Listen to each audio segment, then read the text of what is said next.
and I just shut the curtains because I was like nervous type stuff. But now it's like I embrace it because I always dreamed of this. That's why I don't never shy away from it. That's what I'm here to do. You know what I mean? To show out. So for him to prepare for what I'm going to bring to the table, and I'm just too sharp, too clean, punch way too hard, power in both hands. Division world champion, 4-time 3-division world champion. At the end of it, bro, you can't take anything away from him.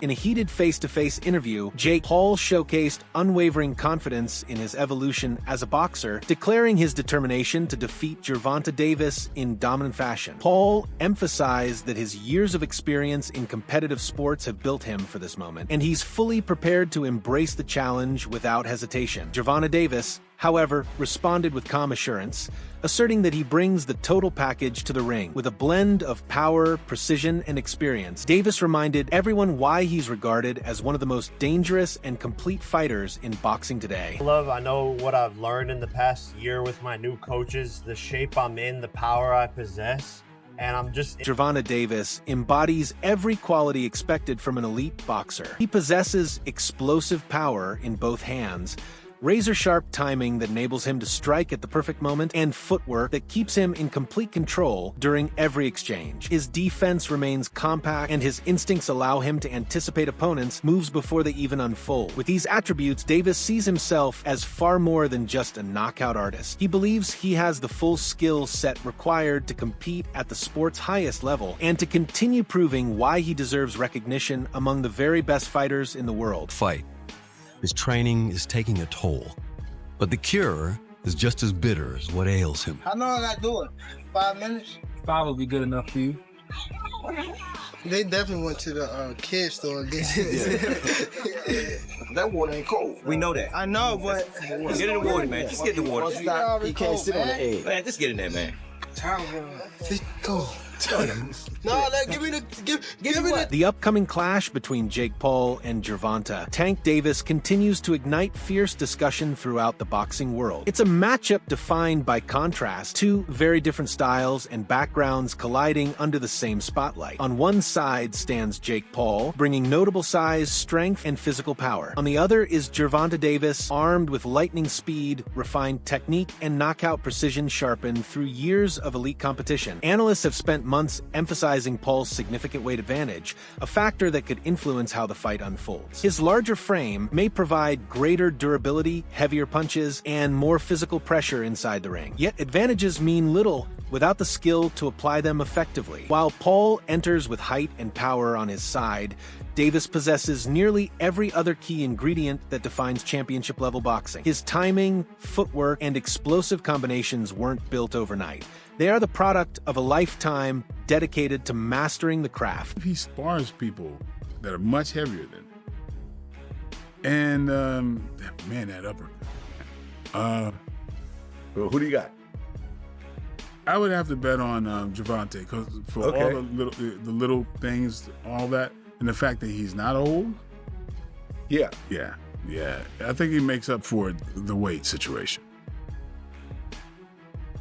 Okay, so this is the first time that Jake Paul's fighting an actual boxing champion, an active, young boxing champion.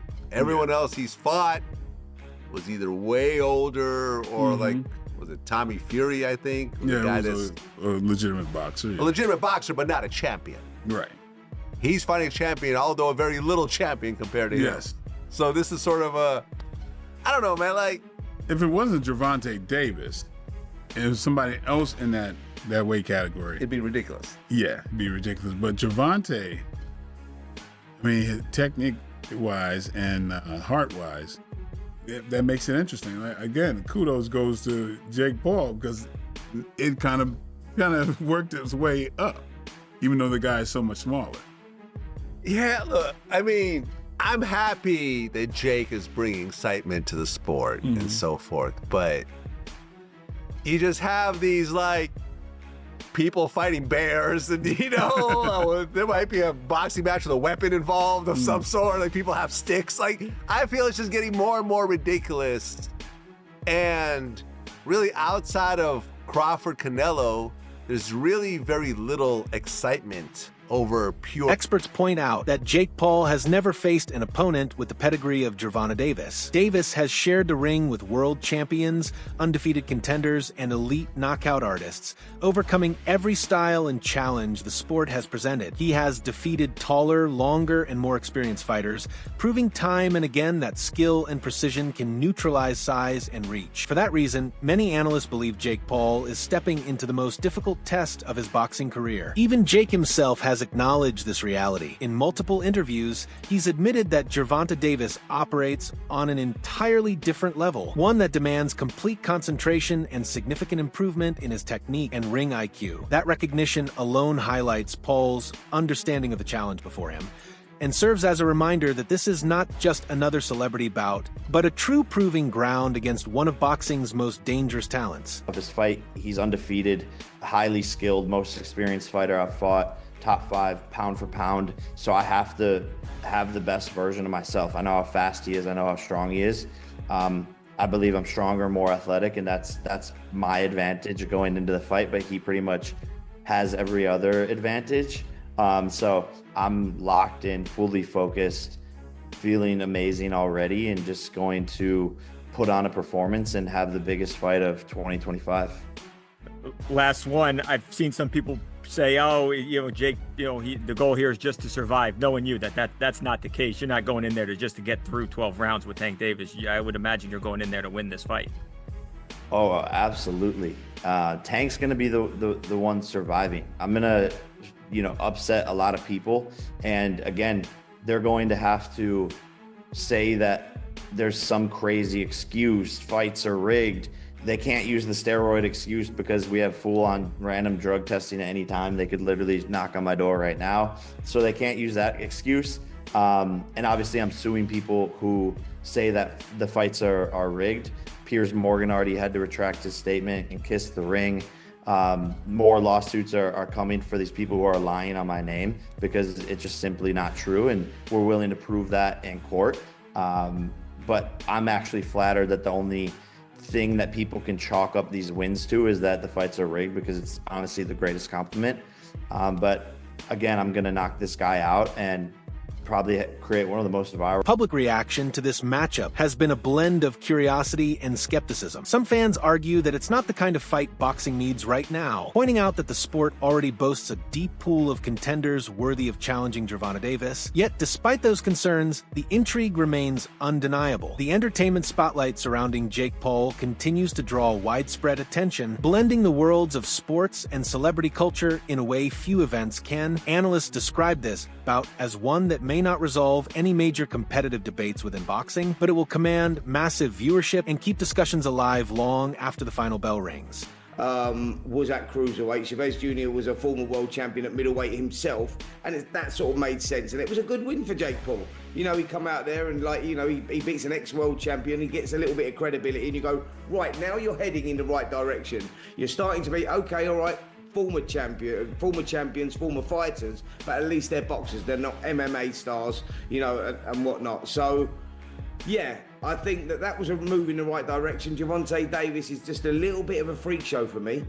Yeah, I agree, Spence. I mean, the size difference is a bit of an annoying one as well. But also I hate when they put exhibition in it, because then you think how seriously they're really going to take it. I understand it because of the money involved, but realistically, if there can be a winner, Gervonta Davis should take him out regardless of the size pretty easily and pretty quickly. I agree, mate. Totally agree. Gervonta Davis is an active fighter. Like I say, still a pound-for-pound star. Very heavy-handed as well. He should have the movement, forget the size, to be able to slip inside and take Jake Paul out. That's the reality of it. But yeah, I just find it all very, very strange. Look, I thought an even stranger fight, to be honest, was Jake Paul versus Anthony Joshua. You look at that fight and go, who's going to sanction that? God forbid something happens to Jake. I think that what he's doing for the sport is brilliant in his own right. He's bringing new fans into the sport. He's doing excellent for women's boxing as well. You can't take that away from the kid, and he's been working hard as well, and he's improving. But going in against Anthony Joshua, a former 2-time world heavyweight champion and still an active fighter, that's a suicide mission for me. I think that Anthony Joshua, and you look at Francis Ngannou and look at what AJ done to Francis Ngannou, Who would win out of Anthony Joshua? Former UFC fighter and entertainer Mike Perry offered a characteristically blunt perspective on the upcoming fight. He noted that Gervonta Davis hasn't delivered the same kind of highlight reel knockouts in recent bouts that defined the early stages of his career. Perry's remark wasn't a criticism of Davis's power, but rather an acknowledgement of the growing expectations surrounding him. Fans have come to anticipate explosive finishes every time Tank steps into the ring, a reputation that carries its own kind of pressure. Against a naturally bigger opponent like Jake Paul, that expectation only intensifies as the challenge of breaking through a stronger frame demands both patience and precision. Guy who, yeah, he's smaller, but he's a top fighter, he can punch, and he's fighting a guy who's not a top pro fighter, who's bigger. What if he hits him on the chin? What if he hits him on the chin? It'll wind up selling. And that's what'll wind up selling it. The what if. What if Tank makes him do a cha-cha? He hits him on the chin, and Jake Paul, we're going to find out if he can dance. Whoa, whoa, whoa, whoa. You know, do the cha-cha. That's what's going to sell it. And you can't argue that what if. You can't. I know I get to places that other people won't go and everything else, that just dismiss stuff because it's easier to do that. It's safer to do that. You don't have to bows and arrows coming at you from people that argue with you because you did that. But I don't care. I've had bows and arrows my whole life. I don't care. But that's true. That what if? What if this guy who is a real good puncher, who is one of the best fighters in the world right now, what if he hits him? What if he makes a miss and he counters him? Or he jumps up in the air. Jump up in the air. Bang! And he hits him. Sid Terrace was a great fighter. No, not the 1700s, but years ago. And Cus D'Amato told me he loves Sid Terrace. He said, Teddy, he used to jump up in the air and hit you with 3 jabs. I said, whoa, man, Sid Terrace. All right. Anyway, look, I can't finish without saying that it did invoke some memories and thoughts that we've been here before in a different way, where Jake Paul's brother fought Mayweather. That's not forget. And I'm not saying I like that either. I mean, first of all, Mayweather was past his prime. He was already retired. He was older, everything, but he's still the great Mayweather. And Mayweather was fighting a guy, what was it, 50-pound difference, 60-pound difference, whatever it was. And that size made a difference. It allowed Jake Paul's brother to be in there and be able to last with a smaller man, a smaller, older, greater fighter who's mostly was concentrating on defense more than just offense. So, yeah, it's kind of like we've seen this already in that version of it, and we didn't really like it. I don't think I liked it that much. Respected boxing analyst and strategist Teddy Atlas has also shared his perspective, offering high praise for Gervonta Davis's all-around skill set. Atlas described Davis as one of the most dangerous fighters in modern boxing, not because of any single attribute, but because he excels in every area of the sport. His accuracy is precise, his punches carry intent, and his adaptability allows him to adjust seamlessly to any opponent's style. According to Atlas, that level of experience is something Jake Paul simply hasn't developed yet. He believes the fascination with Paul's physical size will fade quickly once the opening bell rings. In Atlas's view, refined technique and ring intelligence outweigh size and strength when the skill gap is this wide. Davis has faced every kind of opponent imaginable: aggressive pressure fighters, rangy boxers, sharp counterpunchers, and heavy-handed sluggers. And he's found a way to solve them all. Jake Paul might be too big for him, or Tank might crack him. You don't know. Like I said, or it's an exhibition. We don't know if they go at each other or not, or we don't know. I don't know. I can't give an opinion because I don't know what's going on. Do you think it impacts, will it impact Tank's legacy if Jake Paul were to beat him or even knock him out? Dude, Tank's a 3-division world champion, 4-time 3-division world champion. At the end of it, bro, you can't take anything away from him.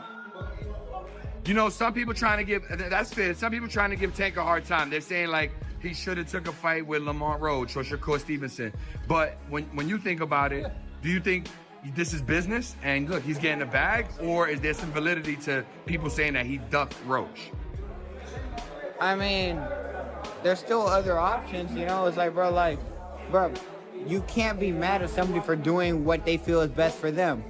It's the same way Roach feels Tank is the best option for him. Same way that Stevenson thinks Tank's the best option for him, or like all that stuff, right? At the end of it, bro, we just want to do what's best for ourselves, right? Facts. Right or wrong? Facts. So just do what's best for you. Yeah, no, I mean, me personally, it don't matter what my opinion is, but I don't think get the money while you can get the money is my opinion. But you know, some fans are gonna have a hard time. No, it's not with even it. about the money though, man. It's like regardless of anything, like yeah, get the money when you can get the money, but it's not even about the money. There's so much more to this sport in this world than just money, man. It's just do whatever you feel. Former opponent Rolando Rolly Romero also weighed in, giving credit where it's due to Gervonta Davis. Romero acknowledged that Davis has already achieved more in his career than many fighters manage in a lifetime. He emphasized that Davis has consistently proven his ability to hurt bigger opponents and withstand stronger competition. This point carries real weight, as it reminds fans that moving up against larger fighters is nothing new for Davis. He's already demonstrated that his power and precision can overcome size disadvantages. Romero believes Davis remains one of the best fighters in the world, a proven champion capable of winning even when the odds or public opinion lean against him.